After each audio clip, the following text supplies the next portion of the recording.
நல்ல தகப்பனே, எங்கள் சர்வ வல்லமை உள்ள ஆண்டவரே, இந்த அருமையான நாட்களுக்காக உமக்கு ஸ்தோத்திரம். விசேஷமாய் ஆண்டவரே, இந்த முற்பகல் வேலைக்காக உமக்கு நன்றி ஆண்டவரே. இம்மட்டுமாக எல்லாவற்றையும் நீர் அங்கீகரித்திருக்கிறீர் ஆண்டவரே. எல்லாவற்றிலும் உடைய கரம் கூட இருந்திருக்கிறது. இப்பொழுதும் இந்த செய்தி நேரத்திலே நீர் எங்களோடு கூட பேசுவீராக, இடைபடுவீராக, உடைய வார்த்தைகளை அனுப்புவீராக. நீர் உம்முடைய சத்தத்தை எங்கள் மத்தியில் கேட்க பண்ணுவீராக ஆண்டவரே. இந்த வசனத்தின் மூலமாக நீர் ஒவ்வொருத்தரோடு கூட பேச போகிற தயவுக்காக உமக்கு ஸ்தோத்திரம். மனுஷனை மறைத்து தேவ ஆவியானவர் வெளிப்படுவீராக. எங்கள் ஆண்டவர் இயேசுவின் நாமத்தில் பிதாவே, அல்லேலூயா. நியாயாதிபதிகளின் புஸ்தகம் 2ஆம் அதிகாரம் 23வது வசனத்தில், அதற்காக கர்த்தர் அந்த ஜாதிகளை யோசுவாவின் கையில் ஒப்புக்கொடாமலும் அவைகளை சீக்கிரமாய் துரத்தி விடாமலும் விட்டு வைத்தார். அதாவது கானான் தேசத்திலே கர்த்தர் சத்துருக்களை விட்டு வைக்கிறார். அந்த இடத்துல சில ஜாதிகளை கர்த்தர் விட்டு வைக்கிறார். அதற்காக அப்படின்னு ஆரம்பிக்குது. அது எதற்காகன்னு பின்னாடி பார்க்கலாம். ஆனால் கர்த்தர் சத்துருக்களை விட்டு வைக்கிறார். பொதுவாக நம்மளை பொறுத்த வரைக்கும் சத்துருக்களை இருக்கக்கூடாது, அதான் நம்முடைய கான்செப்ட் இல்லையா? நம்மளை பொறுத்த வரைக்கும் சத்துருவே என்ன செய்யக்கூடாது, இருக்கக்கூடாது. நம்மளே சத்துருக்கு நியாய தீர்ப்பும் கொடுத்துருவோம். கர்த்தர் அவனை கொல்லுவார், குத்துவார், உடைப்பார். எவனாவது ஒரு வார்த்தை நமக்கு விரோதமாக பேசிட்டானா அடுத்து நம்ம சொல்ல போகிறது கர்த்தர் உன்னை நொறுக்குவார், அப்படி தான். ஆனால் பொதுவாக நாம் எதிர்பார்க்கிற ஒரு காரியம் என்னவென்று சொன்னால், கர்த்தர் நம்முடைய சத்துருக்களை என்ன செய்யணும், இல்லாமல் போக பண்ணுவார். வாக்கு தத்துவமும் அப்படி தான் இருக்குது. உபாகமத்தின் புஸ்தகத்தில் 28ஆம் அதிகாரம் 7வது வசனத்தை வாசியுங்கள் பார்ப்போம். உபாகமம் 28:7 வாசியுங்கள். உனக்கு விரோதமாய் எழும்பும் உன் சத்துருக்களை கர்த்தர் உனக்கு முன்பாக முறிய அடிக்கப்படும்படி ஒப்பு கொடுப்பார். ஒரு வழியாய் உனக்கு எதிராக புறப்பட்டு வருவார்கள், 7 வழியாய் உனக்கு முன்பாக ஓடி போவார்கள். இது நமக்கு பிடிச்ச வசனம் இல்லையா? இது வாக்கு தத்துவம். ஒருவேளை ஜனவரி மாதம் 1ஆம் தேதி கூட உங்களுக்கு கொடுத்துருவாங்கன்னு வச்சுக்கோங்களேன். பல இடங்களில் கொடுக்குறாங்க. உனக்கு விரோதமாய் ஒரு வழியாய் வருகிறவர்கள் 7 வழியாய் ஓடி போவார்கள், உனக்கு விரோதமாய் சத்துருக்களை கர்த்தர் துரத்துவார். இதுதான் வாக்கு தத்துவம். ஆனால் வசனம் சொல்லுது, நியாயாதிபதிகள் 2ஆம் அதிகாரம் 23வது வசனத்தில், அதற்காக கர்த்தர் என்ன பண்ணுகிறாரா, சில சத்துருக்களை விட்டு வைக்கிறார் என்று சொல்லுகிறது வசனம். அது மட்டுமல்ல, 2வது வசனம் சொல்லுது, அவர்களை சீக்கிரமாய் துரத்தாமல் விட்டு வைத்தார். எதற்காக கர்த்தர் சத்துருக்களை விட்டு வைக்கிறார்? சில நேரங்களில் நாம் நினைக்கிறோம், ஜெபம் பண்றோம், எல்லாம் பண்றோம், ஆனால் சத்துருக்கள் இருந்து கொண்டே தான் இருக்கிறார்கள். அதாவது சுவிசேஷத்துக்கு விரோதமாய் எழும்புகிற சத்துருக்களை நான் சொல்லவில்லை. அது யூஷுவல். அது சபை உருவான காலத்திலிருந்து அது இருக்கு. முதல்ல நம்ம எப்போ சபை ஆண்டவர் சபைக்க தொடங்கினாரோ அன்னிலிருந்து சத்துருக்கள் சபைக்கு விரோதமாக இருக்கிறாங்க. பிசாசு எழும்புது, இதெல்லாம் ஒரு பக்கம் இருக்கு, யாரும் இல்லைன்னு சொல்லலை. ஆனால் அதை தாண்டி நமக்கு விரோதமாய் சத்துருக்கள் எப்பொழுதும் இருந்து நமக்கு தொல்லை கொடுத்துக்கிட்டே இருப்பாங்க. நமக்கு நிம்மதியே இருக்கவே விடமாட்டாங்க. ஆனால் ஆண்டவர் சொல்றாரு, உனக்கு விரோதமாய் சத்துருக்களை நான் துரத்தி விடுவேன் என்றார்.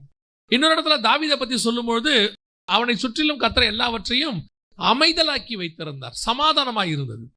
ஒரு இடத்துல ஆண்டவர் சொல்றாரு, தேசம் 40 வருஷம் அமைதலாய் இருந்தது. அதாவது அமைதியாய் வைக்கிறது கர்த்தருடைய திட்டம். நம்ம சத்துருக்களோட போராடிக்கிட்டே இருக்கணும்னு கர்த்தர் ஒரு நாள் என்ன செய்யல, விரும்பல. நான் இன்னும் சொல்லுவேன், கர்த்தர் நம்ம கிட்ட விரும்புறதே என்னன்னா, நம்ம நல்லா நிம்மதியா இருக்கணும் தான் கர்த்தர் விரும்புகிறார். திருப்பி ஆண்டவர் சொல்லிட்டே இருப்பார், கவலைப்படாதிருங்கள், ஒன்றைக்கு குறித்து என்ன செய்யாதீர்கள், கவலைப்படாதிருங்கள், கலங்காதிருங்கள், பயப்படாதிருங்கள், இப்படின்னு ஆண்டவர் சொல்லிக்கிட்டே தான் இருக்கிறார். ஆனா கர்த்தர் ஒரு நாளும் நாம் சத்துருக்களோடு கூட போராடி கொண்டே இருக்க வேண்டும் என்று விரும்பவில்லை. ஆனால் நியாயாதிபதிகள் புஸ்தகம் 2ஆம் அதிகாரம் 23ஆம் வசனத்துல வசனம் தெளிவா சொல்லுது, அதற்காக கர்த்தர் என்ன செய்யறாரா, சில சத்துருக்களை விட்டு வைக்கிறார். அவங்களை துரத்தவும் மாற்றாராம், சீக்கிரமாய் துரத்தாமல் விட்டு வைத்தார்.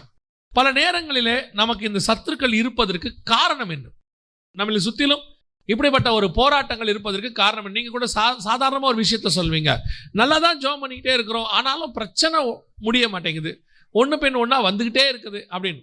நம்ம ஜெபத்தை கான்சன்ட்ரேட் பண்ணிட்டு ஜெபத்தை நல்லா பண்றோம், 1 மணி நேரம் ஜெபம் பண்றேன், உபவாசம் பண்றேன், சிலர் சொல்லுவாங்க ஃபாஸ்டிங் பண்ணி கூட ஜெபம் பண்ணி பார்த்துட்டேங்க, ஆனாலும் கூட இந்த பிரச்சனை சால்வ் ஆன மாதிரி தெரியல அப்படின்னு சொல்றாங்க. அதற்கு காரணம் என்ன அப்படிங்கிறதா நாம் இப்போ பார்க்க போகிறோம். இந்த சத்துருக்களை கர்த்தர் விட்டு வைக்கிறதுக்கு அல்லது துரத்தாமல் இருப்பதற்கு முதலாவது காரணம் என்ன? அதே 2ஆம் அதிகாரத்தில் வாசிங்க, 20வது வசனத்தை வாசிங்க. ஆகையால் கர்த்தர் இஸ்ரவேலின் மேல் கோபம் மூண்டவராகி இந்த ஜனங்கள் தங்கள் பிதாக்களுக்கு நான் கற்பித்த என் உடன்படிக்கையை மீறி என் சொல்லை கேளாமல் போனபடியால் நல்லா கவனிங்க. ஏன் கர்த்தர் சத்துருக்களை விட்டு வைக்கிறாருங்கிறதுக்கு முதல் ஸ்டெப் என்னன்னு கேட்டா, வசனம் தெளிவா சொல்லுது, நான் அவர்கள் பிதாக்களுக்கு போதித்த கற்பனைகளை, உடன்படிக்கையை மீறி அப்படின்னு இருக்கு. இன்னைக்கு நமக்கு சத்துரு இருப்பதுக்கு காரணம் என்ன அப்படின்னு பார்த்தீங்கன்னா, அன்னைக்கு இஸ்ரவேல் ஜனங்களுக்கு அன்னைக்கு சத்துருக்களை கர்த்தர் விட்டு வைத்ததுக்கு காரணம் என்ன அப்படின்னா, அவர்கள் பிதாக்களுக்கு போதிக்கப்பட்டதான கற்பனையை, கட்டளையை, உடன்படிக்கையை அவர்கள் மீறினார்கள் என்று சொல்லுது. இன்னைக்கு பல நேரங்களிலே நமக்கு இருக்கக்கூடிய பிரச்சனைகளுக்கு காரணம் என்ன அப்படின்னு பார்த்தா, கர்த்தர் நமக்கு சொன்ன கற்பனையை, கட்டளையை, அல்லது இன்னும் நான் கொஞ்சம் ஒரு படி மேலே போய் சொல்றேன். நான் எப்பவுமே ரொம்ப ஆதங்கமா சொல்லக்கூடிய ஒரு வார்த்தை, நம்முடைய முற்பிதாக்கள், அதாவது முற்பிதாக்கள்னா ரொம்ப முன்னாடி போல, இதுக்கு முன்னாடி உள்ள தலைமுறை பரிசுத்தவான்கள், அவர்கள் கை கொண்டதான அந்த முறைமை, அவர்கள் கை கொண்டதான அந்த பரிசுத்த வாழ்க்கை, அவர்கள் கை கொண்டதான அந்த விசுவாச வாழ்க்கை, இதை எல்லாவற்றையுமே இன்னைக்கு நாம கை கொள்ளுகிறோமா? இன்னைக்கு நாம நம்முடைய பிள்ளைகள் அதை செய்கிறார்களா? அதுதான் காரணம். நம்முடைய முன்னாடி இருந்த பிதாக்களுக்கு உபத்திரவம் இல்லாமல் இருந்ததா அப்படின்னு கேட்டீங்கன்னா, உபத்திரவம் ஒரு பீரியட்ல இருந்துச்சு. ஆனால் அதற்கு பிறகு சமாதானம் ஆயிருச்சு, அமைதல் ஆயிருச்சு. அவர்கள் பீஸ்ஃபுல்லா மினிஸ்ட்ரி பண்ணாங்க, கர்த்தருக்கு முன்பாக தைரியமாய் நின்றார்கள், கர்த்தரோடு கூட அவர்கள் இணைந்து ஊழியம் செய்தார்கள். அவர்கள் ஊழியம் எல்லாம் சக்சஸ்ஃபுல்லாக நடந்தது. நான் ஊழியத்தை மட்டும் சொல்லவில்லை. நம்ம அப்பா அம்மா காலத்தில் இருக்கும்போது நமக்கு இன்னைக்கு இருக்கிற வசதி வாய்ப்புகள் அன்னைக்கு இல்லை. இப்போ நமக்கு எல்லாமே ஆசீர்வாதம் இருக்குது. இப்போ சபை இருக்குது, வீடு இருக்குது, அல்லது ஒரு கார் இருக்குது, தேவையான வசதிகள் இன்னைக்கு இருக்கு. ஆனால் நம்முடைய தகப்பனுக்கோ தாய்க்கோ அந்த மாதிரியான ஒரு ஆசீர்வாதம் இல்லை. உலக பிரகாரமாக அவர்கள் கஷ்டப்பட்டார்கள். ஆனால் அவர்கள் கஷ்டப்படும் போது கர்த்தருடைய கற்பனையை உண்மையாய் கை கொண்டார்கள். கர்த்தருடைய வார்த்தைக்கு அவர்கள் உண்மையாய் இருந்தார்கள், விசுவாசத்தோடு கூட இருந்தார்கள். அவர்கள் வழி விலகி போகாமல் இருந்தார்கள். அன்னைக்கு அவர்கள் இருந்த அந்த உண்மைக்கு தக்கதாக கர்த்தர் ஆசீர்வதித்தார். அந்த ஆசீர்வாதத்தினுடைய அடுத்த தலைமுறை தான் நீங்களும் நானும். அது ஆவிக்குரிய விதத்தில் இருக்கட்டும், உலக பிரகாரமா இருக்கட்டும். ஆனால் இன்னைக்கு இருக்கிற தலைமுறைக்கு அவர்கள் கொடுத்த ஆசீர்வாதம் வந்துடுச்சு. ஆனால் பிதாக்களுக்கு போதித்த கற்பனைகளையும் கட்டளைகளையும் நமக்கு இன்னைக்கு வந்திருக்குதா? வசனம் சொல்லுது, அவர்கள் கை கொள்ளாமலும். இன்னைக்கு ஸ்பிரிச்சுவாலிட்டிங்கிறது ஆவிக்குரிய சபைகளை தான் நான் சொல்றேன், ஆவிக்குரிய சபைகளே நான் சொல்றேன். ஸ்பிரிச்சுவாலிட்டி என்பது நம்முடைய முன்னாடி ஜெனரேஷன்ல இருந்த ஸ்பிரிச்சுவாலிட்டி இன்னைக்கு இருக்கா? அவங்களுக்கு அவங்க கை கொண்டதான அந்த ஆவிக்குரிய விதம் இன்னைக்கு நம்ம கிட்ட இருக்கா? எந்த அளவுக்கு நம்ம டைல்யூட் ஆயிட்டோம், எந்த அளவுக்கு நம்ம வசனத்தை விட்டு தூர போயிட்டோம், எந்த அளவுக்கு ஆராதனையில நாம தேவனை விட்டு ரொம்ப தூர போயிருக்கிறோம். அன்னைக்கு இருந்த ஆராதனை முறைமை வேறு, இன்னைக்கு இருக்கிற ஆராதனை முறைமை வேறு. அவர்களுக்கு அன்னைக்கு இன்னைக்கு இருக்கக்கூடியதான எந்த மியூசிக் ஃபெசிலிட்டிஸுமே கிடையாது, கீபோர்டு கிடையாது, எதுவுமே கிடையாது. ஒரு கொட்டு தான் அடிச்சுக்கிட்டு இருப்பாங்க. மிஞ்சி போச்சுன்னா அவங்க கிட்ட என்ன கிடைக்கும்னு கேட்டீங்கன்னு சொன்னா, ஏதாவது ஒரு சின்ன இன்ஸ்ட்ருமெண்ட் கிடைக்கும், கையில இந்த மாதிரி அடிக்கிற மாதிரி இன்ஸ்ட்ருமெண்ட். ஆனால் அதை வைத்துக்கொண்டு அவர்கள் ஆவியோடும் உண்மையோடும் தேவனை ஆராதித்தார்கள். அவர்கள் ஆராதனையில தேவனுடைய மகிமை இருந்தது. கர்த்தர் அவர்கள் மத்தியில இறங்கி பிரசன்னமானார். இன்னைக்கு அத்தனை இன்ஸ்ட்ருமெண்ட்டும் இருக்குது, எல்லா PA சிஸ்டமும் இருக்கு. இன்னைக்கு தேவையான அளவுக்கு குவாலிட்டி மைக்ஸ் இருக்குது. எந்த அளவுக்கு குவாலிட்டியா கேட்குறீங்களோ அந்த அளவுக்கு லக்ஸூரியா நீங்கள் எந்தையுமே இன்ஸ்ட்ருமெண்ட் வாங்க முடியுமே. ஆனால் உங்களால் அந்த ஆவியோடும் உண்மையோடும் ஆராதித்த ஆராதனையை ஆராதிக்க முடிகிறதா? அந்த அபிஷேகம் இன்னைக்கு இருக்குதா? இன்னைக்கு ஆர்ப்பாட்டம் இருக்குது, இன்னைக்கு ஆடம்பரம் இருக்குது, ஆனா ஆவியோடு ஆராதிக்கிறது இருக்குதா? உங்களுடைய சரீரத்தை உணர்ச்சி பூர்வமாய் தூண்டக்கூடியதான காரியங்கள் இருக்கிறது. ஆனால் அன்னைக்கு உணர்ச்சியை தூண்டவில்லை, உணர்வை தூண்டினார்கள். அன்னைக்கு உங்க ஆவி எழுப்பப்பட்டது, உள்ளுக்குள்ளே தேவன் பேசினார். இன்னைக்கு ஊழியக்காரன் பேசுறதுல நீங்க அப்படியே மெஸ்மரைஸ் ஆகுறீங்க. அவங்க அந்த ஊழியக்காரன் சொல்ற வார்த்தைகளை கொஞ்சம் மெஸ்மரைஸ் ஆகுறீங்க, ஆனா உங்க ஆத்மாக்குள்ள வார்த்தை போகல. காரணம் என்ன? அவர்கள் கை கொண்ட முறைமையை, அவர்கள் கை கொண்டதான அந்த ஆவிக்குரிய வாழ்க்கையை நீங்களும் நானும் கை கொள்ளவில்லை. இன்னைக்கு அவங்க கொடுத்த ஆசீர்வாதம் இருக்கு, நீங்க ஆசீர்வாதத்தை ஆவிக்குரிய ஆசீர்வாதமா நினைச்சுக்கிறீங்க. இப்போ இவ்வளவு பெரிய சர்ச் கட்டி இருக்கிறாங்க, இது போன தலைமுறையில் அவர்கள் செய்த தியாகத்தினுடைய இந்த தலைமுறை ஆசீர்வாதம். அவங்க எவ்வளவு கஷ்டப்பட்டு ஆராதிச்சிருப்பாங்க, எவ்வளோ கஷ்டப்பட்டு தேவனை ஆராய்ச்சி இருக்க கூட இடம் இல்லாமல் மழையிலையும் வெயிலையும் எப்படி இருந்திருப்பாங்க. அந்த உண்மைக்கு தக்கதாக கர்த்தர் இந்த தலைமுறைக்கு இதை கொடுத்துருக்கிறார். ஆனால் இந்த தலைமுறைக்காரங்க என்ன நினைக்கக்கூடாது, இதுதான் ஆசீர்வாதம் நினைக்கக்கூடாது. போன தலைமுறையில் அவங்க ஒரு ஆவிக்குரிய வாழ்க்கை வாழ்ந்தாங்கல்ல, அதனுடைய பலன் இது, அதனுடையதான எஃபெக்ட். இன்னைக்கு நாம இதை ஆசீர்வாதம் நினைச்சிட்டு அவர்கள் கை கொண்ட மெத்தடை கை கொள்ளாமல் போயிட்டோம். அதனால என்ன சொல்றாரு கர்த்தர், உனக்கு சத்துருக்கள் இன்னைக்கு அதிகமாயிட்டாங்க. அது ஸ்பிரிச்சுவலியும் சரி, சுத்தியும் சரி. இன்னைக்கு என்ன சொல்றாங்க, அன்னைக்கு இருந்தா மாதிரி ஒரு பீஸ்ஃபுல்லா ஊழியம் பண்றதுக்கான சூழ்நிலை இன்னைக்கு இல்லை. அதுக்கு நம்ம என்னென்னமோ காரணம் சொல்றோம். நிறைய சத்துருக்கள் நம்மளை சுத்தி வந்துட்டாங்க, அரசியல் ரீதியா நமக்கு எதிர்ப்பு இருக்குது, அது இருக்குது, இது இருக்குது. ஏன் இதெல்லாம் வந்துச்சு? நீங்க இந்த நியாயாதிபதிகள் புஸ்தகத்தை எல்லாம் வாசித்து பாருங்க. எப்பெல்லாம் தேவபுத்திரர் தேவனை விட்டு தூர போறாங்களோ அப்பதான் அவர்களை சுற்றிலும் சத்துருக்களை கர்த்தர் அனுமதிக்கிறார். எந்த காலகட்டத்திலும் எப்ப சபை கர்த்தருக்கு உண்மையா நிக்குதோ, கர்த்தர் சொன்ன கற்பனைகளிலும், கர்த்தர் சொன்ன கட்டளைகளிலும், கர்த்தர் சொன்ன நியமங்களிலும், கர்த்தர் சொன்ன விதிகளிலும் சபை எப்படி நிற்கிறதோ அப்பொழுது சபையை சுற்றிலும் கர்த்தர் அமைதலை ஏற்படுத்துகிறார். அதுதான் உண்மை. இன்னைக்கு நாம என்ன பண்றோம், இந்த அமைதிக்காக என்னென்ன மெத்தடையோ ஃபாலோ பண்றாங்க.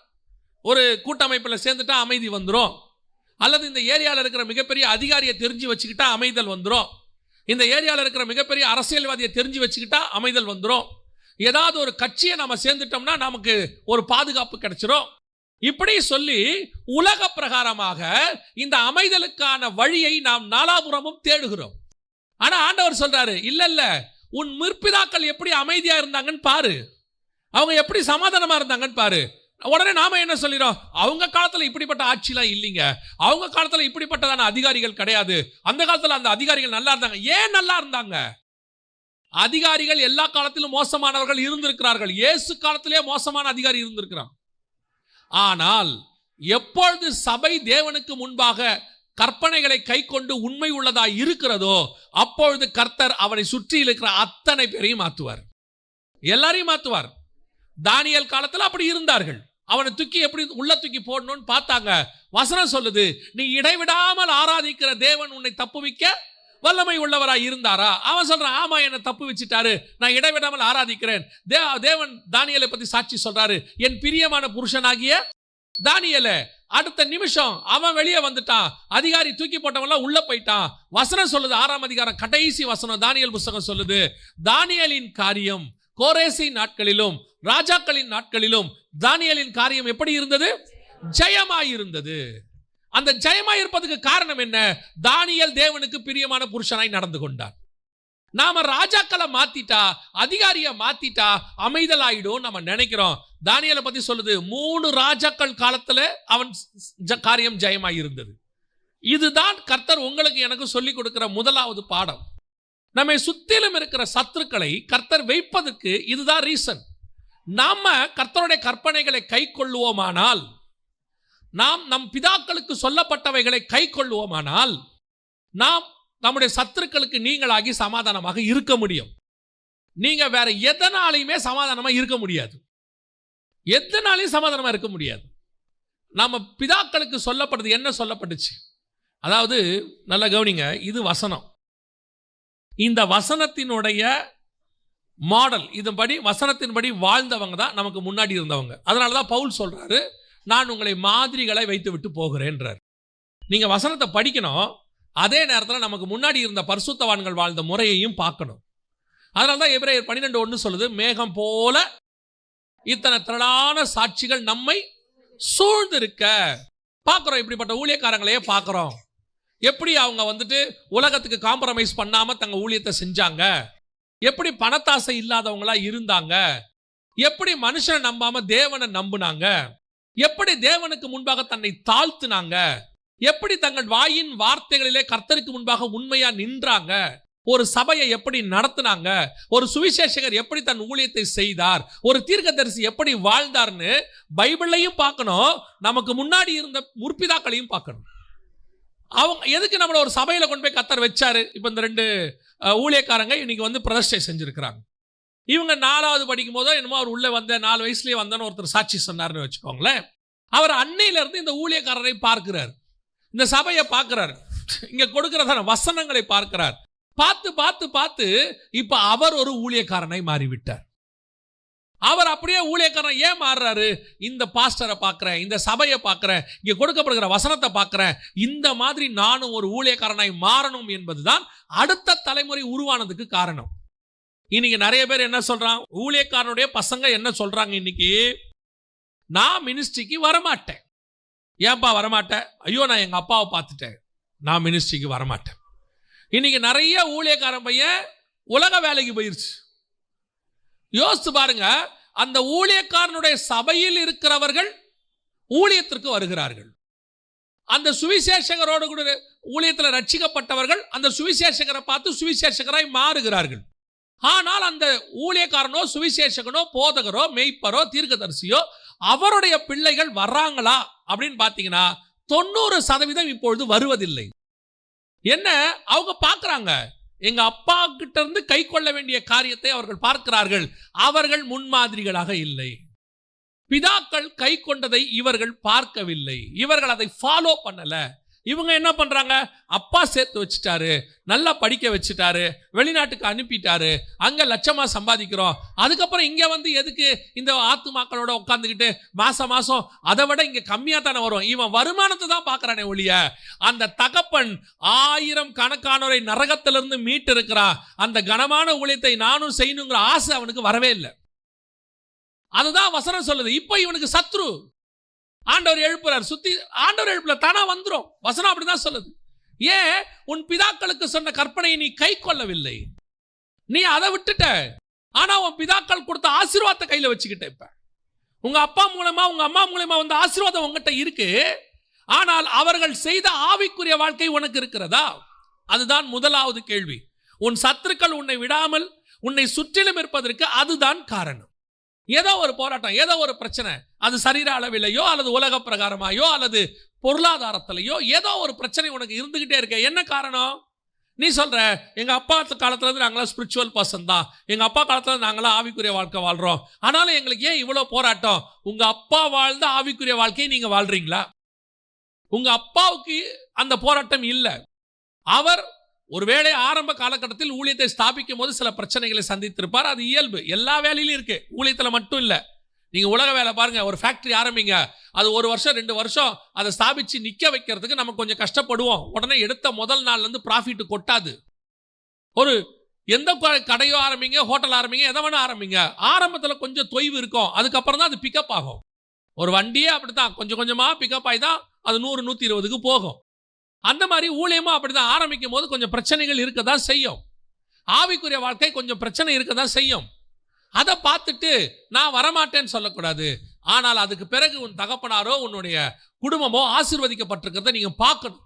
பார்த்து அடுத்த தலைமுறை நீங்கள் சத்துருக்கள் இல்லாமல் சமாதானமாய் குடியிருக்க வேண்டும் என்றால் நீங்கள் உங்கள் தகப்பனும் தாயும் என்ன பண்ணாங்கன்னு பாருங்க. அதனால ஆண்டவர் ஒரு இடத்துல சொல்வாரு, உன் தகப்பனாகிய ஆபிரகாமையும் உன் தாயாகிய சாராளையும் நோக்கி பாருங்கள். ஏன்? அவர்களும் அதே காலத்தில் வந்தவங்க தான், ஆனா அவர்கள் அந்த கற்பனைகளை கை கொண்டார்கள். ஆபிரகாமை குறித்து வேதம் சொல்லுகிறது, உன் தகப்பனாகிய ஆபிரகாம் என் சொல்லுக்கு கீழ்ப்படிந்து என் கற்பனைகளையும் என் நியமங்களையும் என்னுடைய விதிகளையும் கை கொண்டபடியினாலே வசனம் சொல்லுது. அதே காரியத்தை தான் கர்த்தர் இன்னைக்கு உங்களுக்கும் எனக்கும் சொல்றார். முற்பிதாக்களுடைய ஆசீர்வாதத்தை வச்சுக்கிட்டு நம்ம ஆசீர்வாதமாக இருக்கிறோம்னு நினைக்காதீங்க. நம்மை சுற்றிலும் ஏன் சத்துருக்கள் இருக்கிறாங்கன்னு யோசித்து பாருங்க. நம்முடைய முற்பிதாக்கள் சொன்ன அந்த காரியங்களை நாம் கை கொள்ளுகிறோமா? அந்த ஆவிக்குரிய வாழ்க்கை எனக்கு இருக்குதா? உன் தகப்பனுடைய ஜெப வாழ்க்கை உனக்கு இருக்குதா?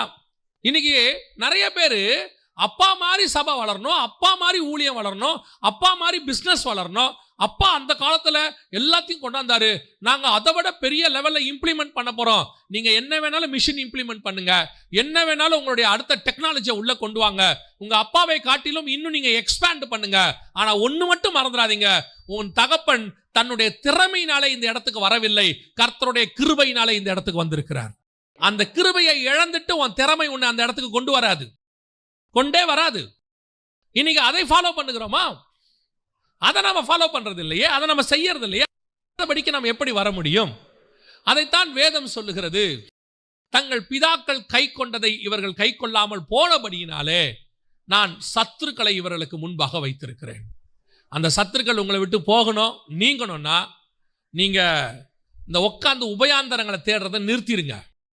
அவரை பிடிச்சா பிரச்சனை சால்வ் ஆகுமா, இவரை பிடிச்சா பிரச்சனை சால்வ் ஆகுமா, அப்புறம் இந்த மாதிரி ஒரு பெரிய அதிகாரியை பார்த்து அவர்கிட்ட போய் உட்காந்து பேசினா சால்வ் ஆகுமா? எங்க போனாலும் சால்வ் ஆகாது. ஏன்னா பிரச்சனையை தொடங்கி இருக்கிறவர் அவர் உங்களுக்கு ஒரு விஷயத்தை நல்லா மனசுல வச்சுக்கொள்ளுங்க. மனுஷன் பிரச்சனையை தொடங்கினானா தேவன் முடிச்சு வச்சிருவாரு. தேவன் தொடங்கினார்னா எவனாலையும் முடிக்க முடியாது. நீங்க எப்பேற்பட்ட ஆளுகிட்ட போங்க, அந்த பிரச்சனை சால்வே ஆகாது. யாராலையுமே சால்வ் பண்ண முடியாது. அதான் நான் சொல்லுவேன், கர்த்தர் கதவை திறந்துட்டார்னா யாரும் அடைக்கவே முடியாது. ஒரு மனுஷன் அடைக்க முடியாது. ஆனா கர்த்தரை அடைச்சிட்டாருன்னு வச்சுக்கங்க, எவனாலையும் திறக்க முடியாது. ஆண்டவர் ஒரு வேலையை உங்களுக்கு கொடுக்கணும்னு முடிவு பண்ணிட்டார்னா அதை தடுக்க ஒருத்தராலையும் முடியாது. அந்த வேலையை கதவை தட்டி உங்க கையில கொடுத்துட்டு போயிடுவாங்க. ஆனா கர்த்தர் கொடுக்க கூடாதுன்னு முடிவு பண்ணிட்டாருன்னு வச்சுக்கோங்க. சிலர்லாம் ஆண்டவர் ஊழியத்தை கூப்பிட்டுருப்பாரு, அழைச்சிருப்பாரு, இவன் ஊழியத்துக்கு வரமாட்டான். என்ன பண்ணுவான் தெரியுமா? இதை விட நம்ம வேற ஏதாவது செய்வோம் அப்படின்னு சொல்லி வெளிநாட்டுக்கு ட்ரை பண்ணுறது, இங்கே ட்ரை பண்ணுறது, அப்புறம் பெரிய கம்பெனிக்கு பேப்பர் போடுறது, அப்புறம் யாரையாவது பிடிச்சி ஒரு வேலையை வாங்கலான்னு ட்ரை பண்ணுறது, லஞ்சம் கொடுக்க ட்ரை பண்ணுறது, ஒரு 1000 வழி உபயாந்திரங்களை கை கொண்டுருவான்.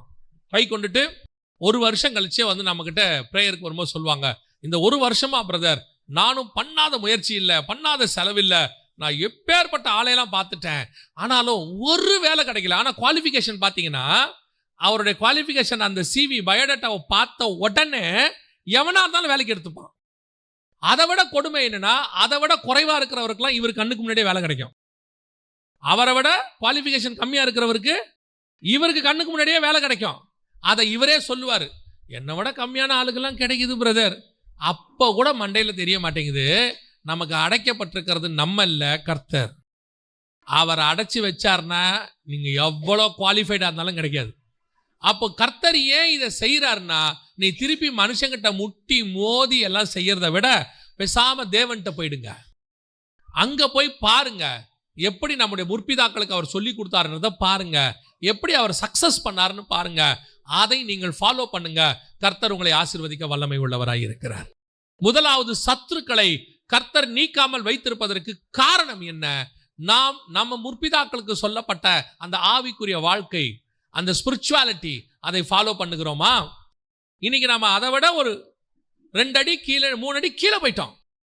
ஆனா அவங்க வச்சிருக்கிற ஆசீர்வாதத்தை வச்சிருக்கிறதுனால நமக்கு அது தெரிய மாட்டேங்குது. நாங்க நல்லா தானே இருக்கோம். எங்க அப்பா காலத்துல கார் இல்லைங்க, நாங்க கார்ல போயிட்டு இருக்கிறோம். எங்க அப்பா காலத்துல இவ்வளவு பெரிய போன் எல்லாம் இல்லைங்க, இன்னைக்கு நாங்க இவ்வளோ 1000 ரூபாய் போன் கையில வச்சிருக்கிறோம். எங்க அப்பா காலத்துல சாப்பாடுக்கே கஷ்டப்பட்டாரு, நாங்க இன்னைக்கு தேவையான அளவுக்கு சாப்பிட்றோம். எல்லாம் உண்மைதான். இது எல்லாமே உன்னால் வந்ததல்ல, உன் தகப்பன் தன் தேவனுக்கு கீழ்ப்படிந்ததனால் உன் கையில் வந்திருக்கிறது. ஆனா உன் சத்துருக்கள் போகணும்னா உன் தகப்பன் என்ன ஃபாலோ பண்ணனோ அதை நீ என்ன செய்யணும்? ஃபாலோ பண்ண வேண்டும். அப்பதான் உன் சத்துருக்களை கர்த்தர் நீக்கி போடுவார். முதலாவதாக ஏன் இது நடந்தது? 2வது, இந்த பிள்ளைகள் ஏன் அதை கை கொள்ளவில்லை? தகப்பனுக்கு சொன்னது அவங்க என்ன செய்யல? கை கொள்ளலன்னு ஆண்டவர் சொல்றாரு. நியாயாதிபதி 2:20. ஆகையால் கர்த்தர் இஸ்ரவேலின் மேல் கோபம் மூண்டவராகி, இந்த ஜனங்கள் தங்கள் பிதாக்களுக்கு நான் கற்பித்த என் உடன்படிக்கையை மீறி என் சொல்லை கேளாதே போனபடியால். ஏன் போனாங்க அப்படி? அவர் சொன்னாரு, இவங்க ஏன் அப்படி அந்த வார்த்தைக்கு கீழ்ப்படியாமல் போனாங்க? கீழ்ப்படியலன்றது உண்மைதான். கீழ்ப்படியாமல் போனதுக்கு என்ன காரணம்? அதுவும் பைபிள் சொல்லுது. ஏன் அவங்க கீழ்ப்படியலங்கிறதுக்கு காரணத்தையும் சொல்லுது. வாசிங்க, நியாயாதிபதிகள் புஸ்தகம் 2ஆம் அதிகாரம் 10வது வசனத்தை வாசிங்க. அக்காலத்தில் இருந்த அந்த சந்ததியார் எல்லாரும் தங்கள் பிதாக்களுடன் சேர்க்கப்பட்ட பின்பு கர்த்தரையும் அவர் இஸ்ரவேலுக்காக செய்த கிரியையையும் அறியாத வேறொரு சந்ததி அவர்களுக்கு பின் எழும்பிற்று. நல்லா கவனிங்க. இப்ப பிரச்சனை என்னன்னா, பிதாக்களுக்கு செய்ததை ஏன் பிள்ளைகள் கை கொள்ளவில்லைனா, பிதாக்களுக்கு தேவன் என்ன செஞ்சாருங்கிறத யாருக்கு தெரியல? அவன் பிள்ளைகளுக்கு தெரியல. இதுதான் இருக்கிறதுலயே 2வது பெரிய தப்பு. முதல்ல பண்ணது பிள்ளைகளுடைய தப்பு. 2வது தப்பு பெற்றோருடைய தப்பு, முற்பிதாக்களுடைய தப்பு. என்ன முற்பிதாக்களுடைய தப்பு? அந்த வசனம் தெளிவா சொல்லுது, தேவனாகிய கர்த்தர் இஸ்ரவேல் அந்த சந்ததிக்கு செய்ததை, அந்த சந்ததியில் உள்ளவங்க எல்லாம் மரித்து போனார்கள், அவர்களுக்கு அவர் செய்ததை அறியாத வேறொரு சந்ததி எழும்பிற்று. இப்ப இவன் அதை கை கொள்றதுக்கு வழியே இல்லை. காரணம் என்னன்னா, இவனுக்கு அது தெரியாது. அப்பா அம்மாவுக்கு என்ன செஞ்சாங்கன்றதை யாருக்கு தெரியாது? அவன் பிள்ளைகளுக்கு தெரியாது. ஆனால் கர்த்தர் என்ன வார்த்தை சொல்றார் தெரியுமா? வாசிங்க, உபாகமத்தின் புஸ்தகம் 4ஆம் அதிகாரம் 9-10 வசனத்தை வாசிங்க. ஓரேபிலே உன் தேவனாகிய கர்த்தருக்கு முன்பாக நீ நிற்கும் போது கர்த்தர் என்னை நோக்கி, ஜனங்களை என்னிடத்தில் கூடிவர செய்து என் வார்த்தைகளை அவர்கள் கேட்கும்படி பண்ணுவேன். என் வார்த்தைகளை அவர்கள் கேட்கும்படி பண்ணுவேன். அவர்கள் பூமியில் உயிரோடு இருக்கும் நாளெல்லாம், உயிரோடு இருக்கிற நாளெல்லாம் எனக்கு பயந்திருக்கும்படி அவைகளை கற்றுக்கொண்டு, நல்ல கவனிங்க, பிதாக்கள் அதை கற்றுக்கொண்டு தங்கள் பிள்ளைகளுக்கும் போதிக்க கடவர்கள் என்று சொல்லிய நாளில் உன் கண்கள் கண்ட காரியங்களை நீ மறவாத படிக்கும் உன் ஜீவனுள்ள நாளெல்லாம் அவைகள் உன் இருதயத்தை விட்டு நீங்காத படிக்கும் நீ எச்சரிக்கையாயிருந்து உன் ஆத்துமாவை ஜாக்கிரதையாய் காத்துக்கொள். அவைகளை உன் பிள்ளைகளுக்கும் உன் பிள்ளைகளின் பிள்ளைகளுக்கும் அறிவிக்க கடவாய். முதல்ல நீ ஃபாலோ பண்ணிட்ட, அதை உன் ஆத்மாவை காப்பாத்திருச்சு. ஆனா அடுத்து நீ செய்ய வேண்டியது என்ன தெரியுமா? உன் பிள்ளைகளின் பிள்ளைகளுக்கு அறிவிக்க கடவாய். 9ஆம் வசனம் சொல்லுது, போதிக்க கடவாய். இன்னைக்கு பெற்றோர் பண்ற மிகப்பெரிய தப்பு. இன்னைக்கு பிள்ளைகளுக்கு நீங்க என்ன அட்வைஸ் கொடுக்குறோம்? மெயின் அட்வைஸ் என்ன? இந்த குரூப் எடு, இந்த கோர்ஸ் எடு, ஃபியூச்சர் நல்லா இருக்கும். இப்ப இருக்கிற ட்ரெண்ட் இதுதான். அடுத்த 5 வருஷத்துல இதான் நடக்க போகுது. தொலைநோக்கு பார்வை. என்னது அதுக்கு பேர்? என்னது? தொலைநோக்கு பார்வை. பிள்ளைகளுக்கு அவர்கள் நாளைக்கு படிச்சு வரும்போது அவர்களுக்கு ஒரு வீடு இருக்க வேண்டாமா? அப்பா என்ன வச்சுட்டு போனார்னு நாளைக்கு கேட்பாங்களே. அதுல கொஞ்சம் பேர் சொல்றான், எனக்கு எங்க அப்பா ஒண்ணு வச்சுட்டு போல, நான் என் பிள்ளைகளுக்கு ஏதாவது வச்சுட்டு போகணும். நல்லது, அது உங்க இஷ்டம். ஆனா வசனம் சொல்லுது, நீ இப்ப வீடை வச்சுட்டு போறியா, படிப்பை கொடுத்துட்டு போகிறீங்களா, அல்லது சொத்து வச்சுட்டு போறீங்களா? அது முக்கியம் இல்லை. ஏன்னா ஒரு நாட்டையே வச்சுட்டு போனாங்க இஸ்ரவேல் ஜனங்கள் தங்கள் பிள்ளைகளுக்கு. ஒரு நாள் வந்தது, அவர்கள் நாடு இல்லாமல் நாடாய் அலைகிறார்கள். ஒரு நாட்டையே வச்சுட்டு போனாங்க. கடைசியில் அவங்க எப்படி அலைஞ்சாங்க? நாடு இல்லாம அலைஞ்சாங்க. நல்லா தெரிஞ்சுக்கொள்ளுங்க, நாட்டை வச்சவனுக்கே நாடு இல்லாம போச்சு. நீ வீட்டை வச்சுட்டு போற, உன் பிள்ளைகள் அந்த வீட்டிலே குடியிருப்பதற்கு நீ செய்ய வேண்டிய பிரதானமான காரியம் என்ன தெரியுமா? கர்த்தர் உனக்கு செய்ததை உன் பிள்ளைகளுக்கு போதிக்க கடவாய். கர்த்தர் உனக்கு செய்ததை உன் பிள்ளைகளுக்கு அறிவிக்க கடவாய். இன்னைக்கு காலையில் எழுந்தா உடனே எழுந்துரு, ஓடு, ஆட்டோ வரும், புக் எடு, டைரியில சைன் வாங்கினியா, வாட்டர் பாட்டில் எடுத்தியா, சாப்பாடு எடுத்தியா, ஓடுன்னு ஆட்டு மந்தைய பத்துற மாதிரி பத்துறது. 7:30 மணிக்கெல்லாம் பஸ் வருது, ஓடு. எழுந்திருச்ச உடனே ஜெபம் பண்ணியா, பைபிள் வாசித்தியா? அதெல்லாம் பண்ணா பிள்ளை ஸ்கூலுக்கே போக முடியாது. இருக்கிற டைம் கொஞ்சம். பிள்ளை எழுந்திருக்கிறதே 7 மணிக்கு. ஏங்க 7 மணிக்கு எழுந்திருக்கிறது? அவங்க முந்தின நாள் நைட்டு டியூஷனுக்கு போயிட்டு, காலேஜுக்கு போயிட்டு, ஸ்கூலுக்கு போயிட்டு நைட்டு 10-10:30 மணிக்கு தான் பருக்குறாங்க. அவங்க திருப்பி காலையில் எழுந்திருச்சு போறதுக்கு தான் டைம் சரியா இருக்கு. அப்ப நீ தெளிவா உன் சந்ததியை நீ ஒழிப்பதற்கு முடிவு செஞ்சுட்ட. அதாவது உன் நம்பிக்கை எதன் பேர்ல இருக்கு? படிச்சுட்டாங்கன்னா நல்லா இருப்ப. உன் நம்பிக்கை எதன் பேர்ல இருக்கு? நான் சேர்த்து வைக்கிற சொத்துல நீ நல்லா இருப்ப. ஆனா சிலர் என்ன பண்ணுவான் தெரியுமா? இவன் இருக்கிறதுலே மோசமானவன் இவன் தான். யார் தெரியுமா? ஐயோ இதெல்லாம் ஒண்ணு இல்லம்மா, நாளைக்கு ஆண்டவர் தான் உன்னை காப்பாத்துவாருன்னு சொல்லுவான். ஆனா அதுக்கேற்ற மாதிரி நடத்த மாட்டான். புரியுதா உங்களுக்கு? அவன் சொல்லுவான், ஆண்டவர் தான் உன்னை காப்பாற்றணும், இந்த சொத்தை பார்க்காத, வீட்டை பார்க்காத, கர்த்தரை பிடிச்சிக்கோ. அந்த கர்த்தரை பிடிச்சிக்கோன்றதுக்கு உன் பிள்ளைகளுக்கு என்ன போதிச்சிருக்கிறீங்க? ஒவ்வொரு கணவனும் ஒவ்வொரு மனைவியும் அந்த வீட்டுக்கு ஆசாரியராய் இருக்கிறார்கள். உன் பிள்ளைகளுக்கு நீங்கள் தான் பிரதான ஆசாரியர். ஆண்டவர் உங்களை தான் வச்சிருக்கிறார் உங்க வீட்டுக்கு. You must teach. உங்க பிள்ளைகளுக்கு நீங்கள் போதிக்க வேண்டிய கட்டாயத்தில் இருக்கிறீர்கள். நீங்கள் அதை போதிக்கிறது இல்லை, மற்ற எல்லாத்தையும் போதிச்சு கொடுத்துறீங்க. உங்க பிசினஸ் அப்படியே பையன் நடத்தணும், என்ன பண்ணணும்? அந்த பிசினஸ் நடத்துறதுக்கு என்னென்ன போதிக்கணுமோ எல்லாத்தையும் போதிக்காச்சு.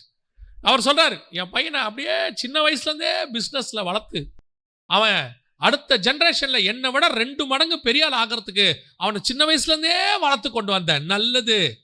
ஆனால் நீங்க கொடுத்த ஞானமோ அவனுக்கு இருக்கிற ஞானமோ அதை நிரந்தரமாய் வைக்காது. ஆனால் நீங்கள் கொடுக்க போகிற உங்கள் ஆவிக்குரிய அனுபவம், கர்த்தர் உங்களை நடத்தி கொண்டு வந்ததான அந்த பாதை, அந்த சாட்சி, கர்த்தர் உங்களுக்கு சொல்லிக் கொடுத்ததான அந்த ஆவிக்குரிய காரியங்கள் தான் உன் பிள்ளையை அடுத்த தலைமுறையில் நிறுத்தும். ஒரு மிகப்பெரியதான பிசினஸ்மேன் தமிழ் இந்தியாவில் இருக்கிறார். அதாவது முதல் 10 பேருக்குள்ள அவர் இருக்கிறார். அவருக்கு ரொம்ப பிஏ மாதிரி இருக்கக்கூடிய ஒரு க்ளோஸான ஒரு ஆளை மீட் பண்ண வாய்ப்பு கிடைச்சிச்சு. அப்போ அவரோடு கூட பேசி கொண்டிருந்த போது அவர் ஒரு காரியம் சொன்னார்.